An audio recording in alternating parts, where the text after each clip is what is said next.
Well, hello. Many of you will remember the Midas story and how he lost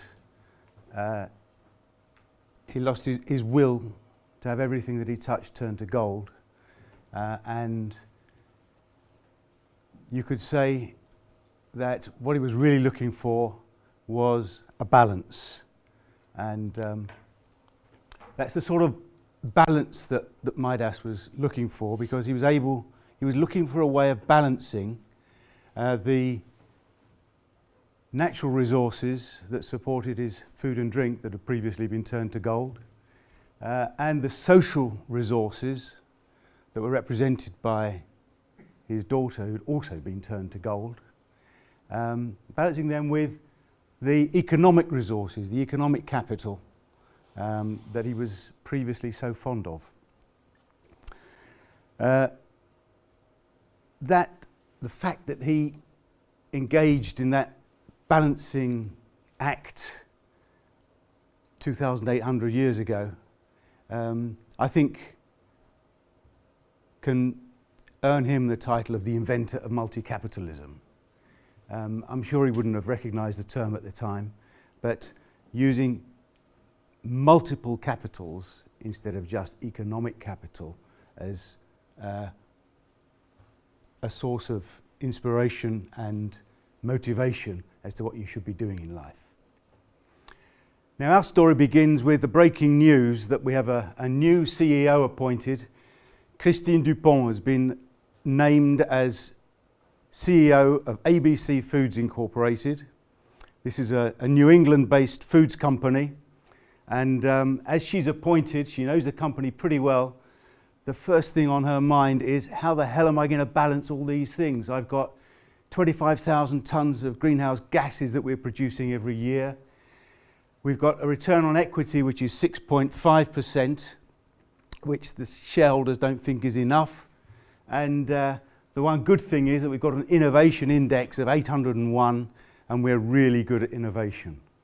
So those were her thoughts at the start. And she had a little bit of advice from Thomas and McElroy about the context-based multi-capitalism approach, in which she needed to ask three questions. First of all, what represents a sustainable performance in our context for each of those components of the triple bottom line? Secondly, how do we perform against them? And thirdly, what do we do about it? And the context-based approach to that starts with answering that first question of what's the norm? What represents a sustainable impact for our business to have on all of those, each of those capitals?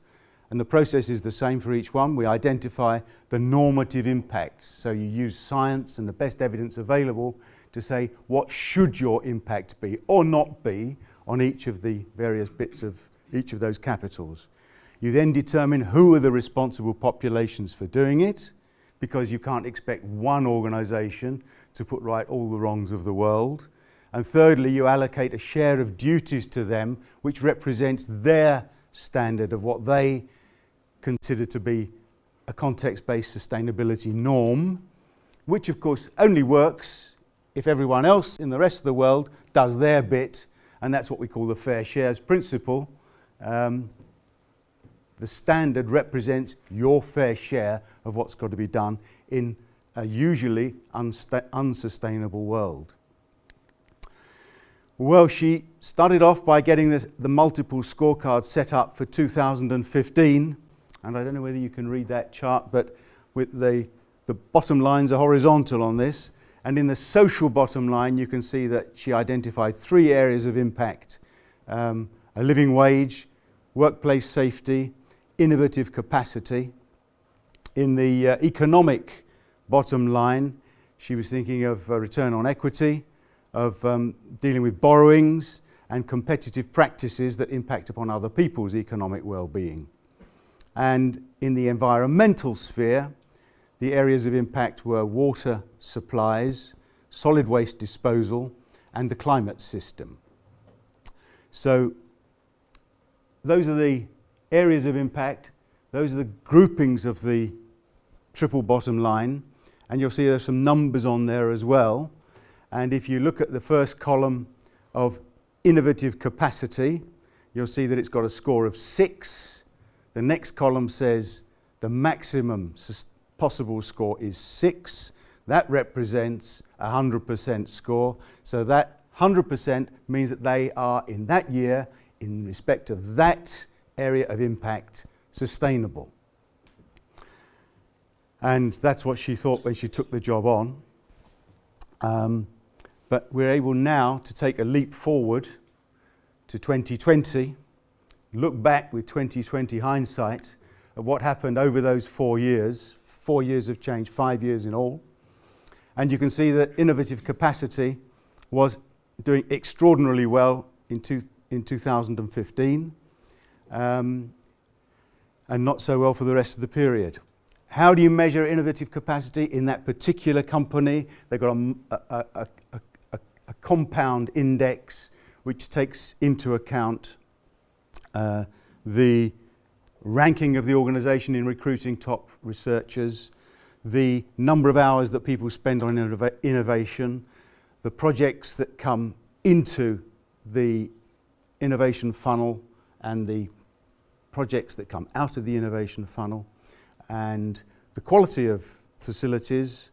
And the last component of that compound indicator is the number of projects that they're running with local universities.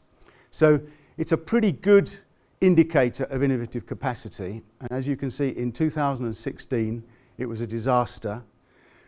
A new organisation set up in the neighbourhood.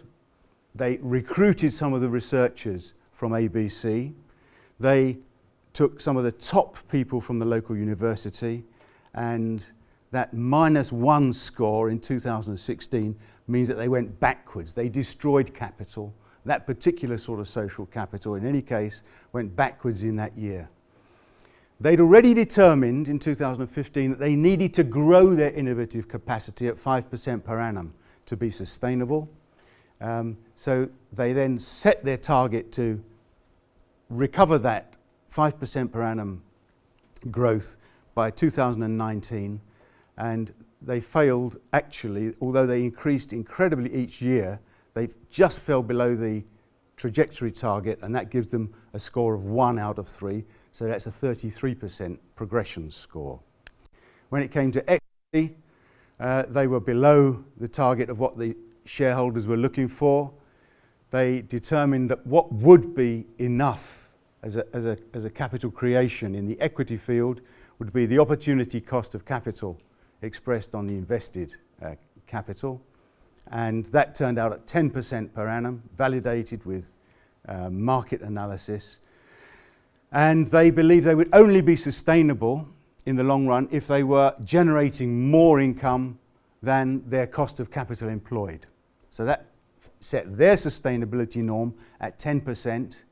They've got a trajectory target to get there, and they hit that in 2016 and 17, which gives them a 2 out of 3 score.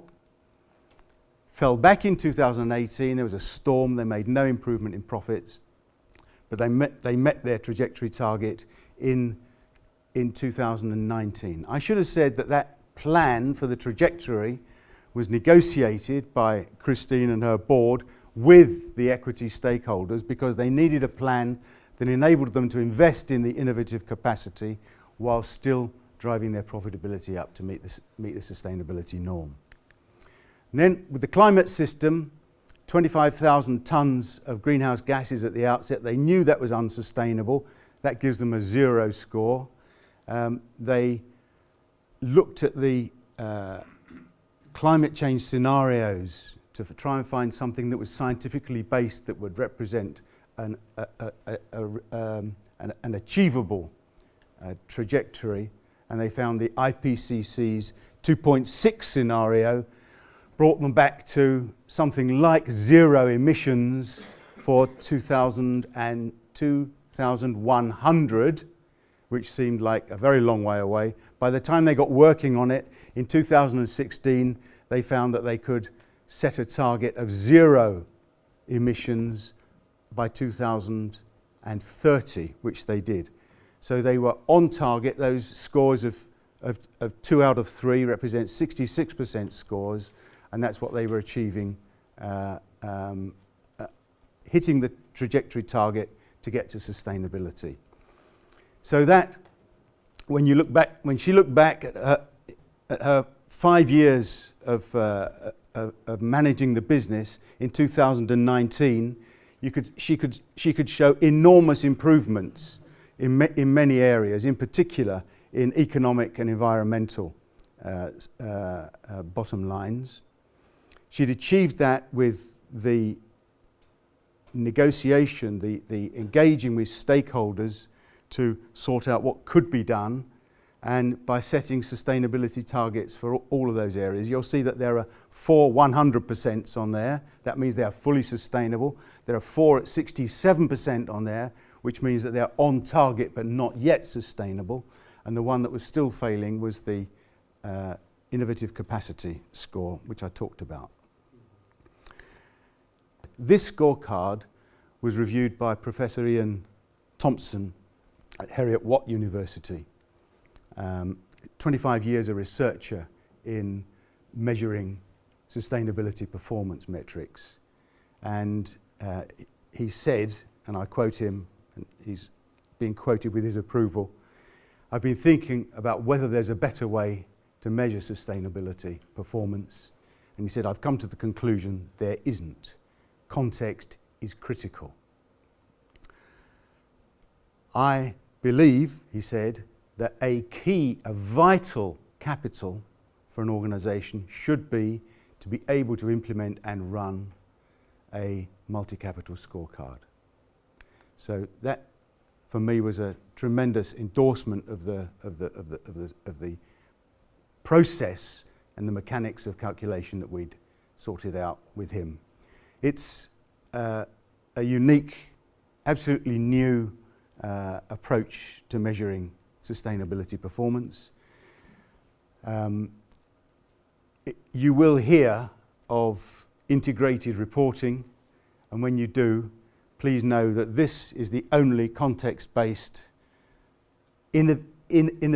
integrative approach to integrated reporting. And it will become a norm, and when it does, just remember that you heard it here with the change leaders first. Thank you.